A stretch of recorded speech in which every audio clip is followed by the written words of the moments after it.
오늘 새벽에도 하나님의 은혜가 저희 여러분에게 함께하기를 기원합니다.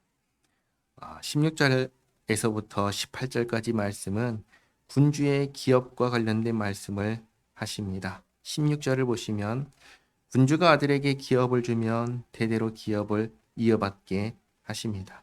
17절에서 군주가 종에게 기업을 주면 종은 희년까지만 그 기업을 소유하고 희년이 되면 군주에게 다시 돌려주게 하십니다. 그리고 18절이 중요한데 군주는 백성의 기업을 빼앗지 못한다 하십니다. 군주가 아들에게 줄 수 있는 것은 앞에 45장에서 하나님께서 군주의 몫으로 주신 그 땅뿐입니다. 하나님께서는 군주의 수탈로 인해서 백성이 흩어지지 않도록 하십니다. 19절을 보시면 제사장 방 뒤 서쪽에 한 초소가 있다고 합니다. 나눠드린 종이를 보시면 이제 노란색으로 칠해진 부분이 바로 여기입니다.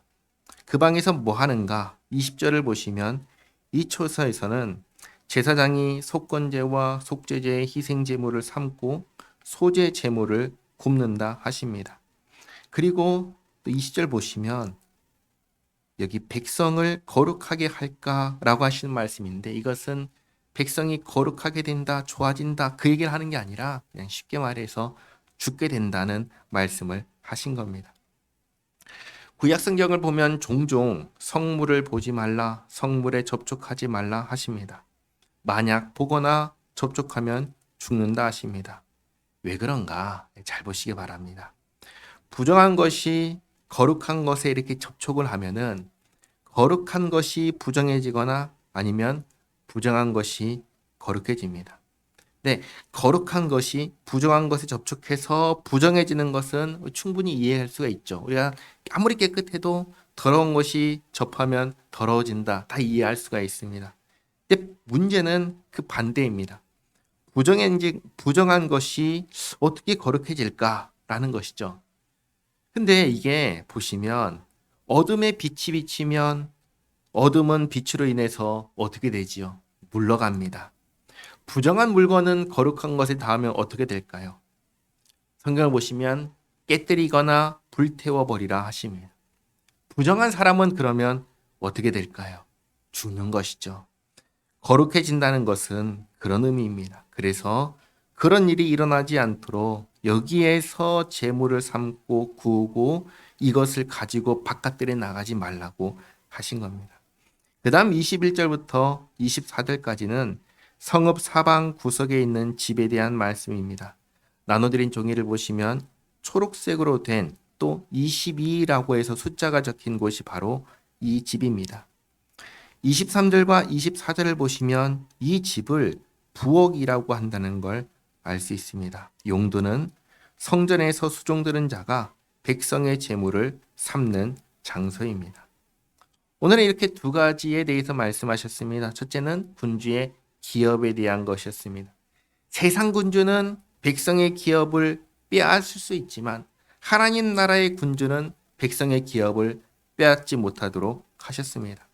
하나님께서 정하신 기업을 자손에게 물려줄 수만 있을 뿐입니다. 이렇게 하셔서 하나님의 백성들이 군주로 인해서 흩어지게 되는 것을 막으셨습니다.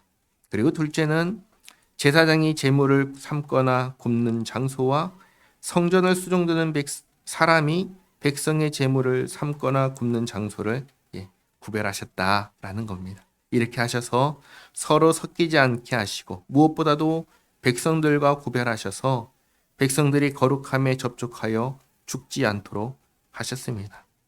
여기서 우리가 항상 기억해야 할 것이 한 가지 있습니다. 부정한 것이 거룩한 것에 접촉하면 거룩한 것을 부정하게 만들거나 아니면 거룩해진다는 사실입니다. 그런데 부정한 것이 거룩해질 때 무슨 일이 일어나냐면 부정한 것이 제거되는데 물건은 깨뜨리거나 불태워버리고 부정한 사람은 죽게 된다는 사실입니다. 그래서 사실 부정한 사람은 죄인은 거룩하신 하나님께 나아갈 수가 없습니다.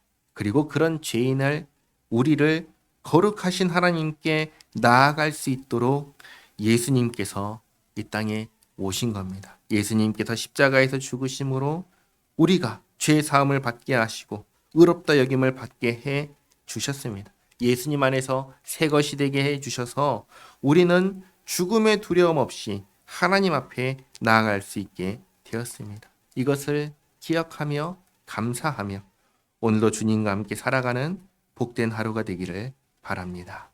기도하겠습니다. 하나님 감사합니다.